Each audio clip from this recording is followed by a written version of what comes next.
Hello guys and welcome to today's video. Today we're gonna be ranking actually top 10 worst Pokemon. It's kind of 11, but you're gonna kind of see what I mean in a minute. And the reason I'm doing this is because, well, as you know, we're over 100 episodes into Journeys, and at this point I've kind of got a rough estimate of how all the actual Pokemon are gonna do in Journeys, and the 2 and 10th slot, they can move out this list depending on their performance in the next battle, which of course means, guys, number 10 is sharing number 10 spot is Surfetch'd and Dracovish. I know originally I had Gengar as well, but because of Gengar's, didn't have Gigantamax and it having that winning its money, I think winning that saved Gengar. But Surfetch'd and Dracovish haven't really done much compared to its Journeys team, and I've got our bigger feats. I mean, don't get me wrong, Dracovish defeated Iris's Dragonite, but that's it. It hasn't battled since, and the next battle it's gonna have is against Strasna, same as Surfetch'd. So, and Surfetch'd, even though it had a development arc around the 50s, it hasn't really done much since then, because it had a loss against B. It lost the winter at first, but that made sense, and then got back in and won that battle, won their rematch. Also, not to mention that Surfetch'd, I know, is getting a new move in 103. And also, a lot more scan of 103 coming out, and it's showing a lot more Surfetch'd than it is Dracovish, which might indicate that Surfetch'd might actually carry the battle with Drasna. So if Surfetch'd can do that, it's going to be off the list. But it really depends on both the forms against Drasna. If Dracovish, per se, gets one shot and doesn't get a KO off, then it's going to stay on the list. But the podcast off this list, they both have to perform very well in the Drasna battle, which I honestly think they definitely can do. But yeah, that's it for the number 10 entry. For number 9, we have number 9 is Boldor. It's really sad because a lot of this list is going to kind of come across with Unibur members. A lot of our Unibur team was really underutilized, which means they couldn't get as many wins as they wanted, and one of those kind of goes to Boldor. Boldor was able to defeat Clay's Excadrill, which was probably its biggest moment, probably its best win. But then after that, it had some losses. It lost to Juniper and Bianca. It lost to Cameron's Hydreigon in the league. In terms of, I think it would have been really strong if it fully evolved into Gigalith. This thing would have been probably would have been a monster, to be honest. And yeah, even though it's number 9, I still think Boldor was actually pretty good. It was just underutilized in the. I just thought it was underutilized, which is like at number 9. At number 8, we have. Number 8 on today's list, guys, is Ash's Tauros, which don't get the reason why the Tauros isn't like near the bottom is because Tauros has 2 really big feats. It drew a Metagross, and it took down Drake's Venusaur, and held its own against Drake's Dragonite for a little bit. So yeah, like so compared to everyone else on this list, it actually has some really good wins, and it did lose a lot. It lost to Gary. It lost to Gary's one big loss. It also lost to Annabelle in the first match. It wasn't bad, but it just wasn't that good. And I just wish Ash used Tauros more. So at number 7, guys, we have. At number 7 we have Ash's Torterra. Man, as a Turtwig, this thing was actually really good, but as it evolved, it just got worse and worse. Like a fun fact, as a Torterra, it never got a win again. After Evolve from Grottle, it never won again. But the reason Torterra isn't like near the bottom is because it actually as a territory in a Grottle, it actually has some really big achievements. Even like the Torterra. First of all, Torterra, so Grottle actually fought against Palmer's Viperia and almost beat that. Fought against Elite Four member Bertha's Hippowdon as a Torterra. And it lost, it almost won that as well. It also has some really good battles in the earlier stages, like against Rock, against Gardenia. But yeah, the problem was that after Evolved, it just didn't get many wins and really underperformed after it evolved into Torterra. So that's why Torterra makes the number 7 spot. At number 6 we have... So at number 6, guys, we have Ash's Pidgeot. So Pidgeot, as we know, well, that is his flying type, and I definitely think one of his worst, so we'll get to his worst one soon.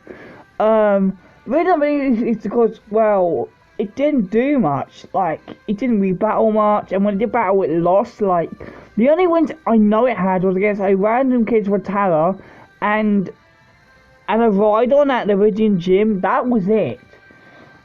It lost to Team Rocket a lot. Yes, it couldn't even beat Team Rocket. It lost a lot of battles, like, and the poor thing was barely used at all throughout the entire Kanto series. I just wish Pidgeot got more shine, and it sucks that Ash released it, which probably means it's never gonna get all that shine it deserves again. But anyway, yeah, that's why Pidgeot is at me number 6 slot. At number 5 we have...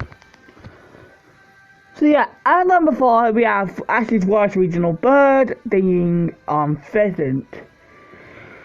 This thing was just trash. Like, this was one of Ash's worst Pokemon, like in the entire show. Like, it pretty much lost with everybody. The only win it had was against Skylar, and that was it. Every battle it lost. It lost to Tripperbunch, it lost to a freaking Riolu.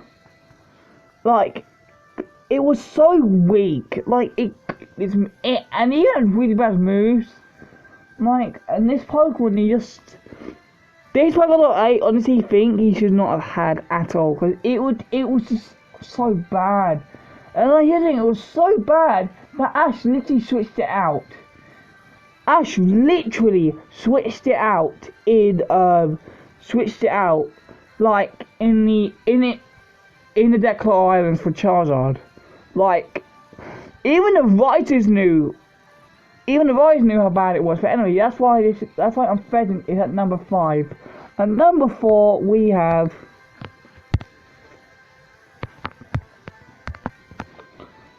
At number 4 we have Gliscor. So let me just say, I love Ash's Gliscor, but here, the problem with Gliscor is the win rate. Has the lowest win rate of any of Ash's Pokemon at 28%. That includes Journey. Gengar originally at 25%, but it's gone up now, so yeah. But Gliscor, unfortunately, lost so much, and it's only 2 wins were against Byron's Bastiodon and Paul's Drapion, and then after that it had like 6 losses, which is really unfortunate, and I just wish it was treated a lot better, and I just wish it got more wins and more battles. But anyway, yeah, that's why Gliscor is at number 3. At number 4. At number 3 we have... Okay, so guys, at number 3 we have Ash's Noivern.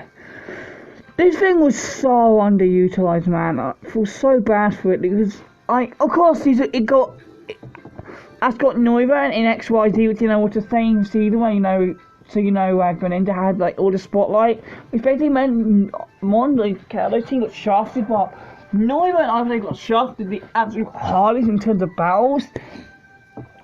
Only got 1 or 2 wins, It had that memorable moment against Zapdos, but the only win I know it had was against Sawyer's Doublade. But it lost and drew a lot. Like, it drew to his Salamence, but then lost to Lance Weavile. It didn't really do much, like, anywhere else. Like, it didn't really do much as a Pokemon, and it's really sad that Ash didn't get it, like, earlier on. Because if he would have got it earlier on, I think it would have performed a lot better. But because how late he got it, I just think it was really, really bad. And that's why Noivern is at the number 3 spot. And number 2 we have... Okay, yeah, at number 2 we have Ash's Torkoal, which... This thing was horrible, man. It was so bad. For a start, all it did was cry every single time. Secondly, when it did battle, it just lost almost immediately. It lost to fucking grass types. It lost to fucking Thunder Wave. The only battle I can actually get praise for is the battle it had against Registeel. But even though it lost, it got very close to winning that battle. But that's it. Like, it was really bad. Like, the win rate is bad as well. It just didn't do much for Ash. But really quick, I want to go over some honorable mentions before I go over number 1, guys. The first honorable mention being... My first honorable mention for this list is Oshawott, and the reason Oshawott is honorable mention is because even though Oshawott didn't win much, I thought it was really funny to the personality, but as a Pokemon it didn't really battle. When it battled, it lost a lot, and it did have some good wins, but it just wasn't very strong. And the other one would be Snivy, which against Snivy had the same issue. Snivy was strong, but they just didn't get the development it needed. But guys, at number 1, we have... At number 1, guys, for me, it has to be Ash's Lapras. I mean, Ash barely used the thing. It didn't battle. Like, it barely battled. The only battle it had was against Drake, and it basically got one shot. By a collision attack. That was it. That is literally all it did. That's it. That's literally the only battle it had. It had a really kind and cool, it had a really nice story and all. But in terms of a battler, this was probably Ash's worst battler. I know you could say like stuff like, oh, but Ash didn't train stuff like, you know, like Nag and Adele. The Nag and Adele, well, Ash didn't have one for long. And when it did come back, it was really strong when it came back. So if it went more battle, I think he would have more wins. Not with Lapras, I just don't think the same scenario would have played out. But yeah, guys, that's it for today's video. And this list was just my opinion. And in the comments down below, you could tell me your opinions. So anyway, until the next video, I'll see you again very soon.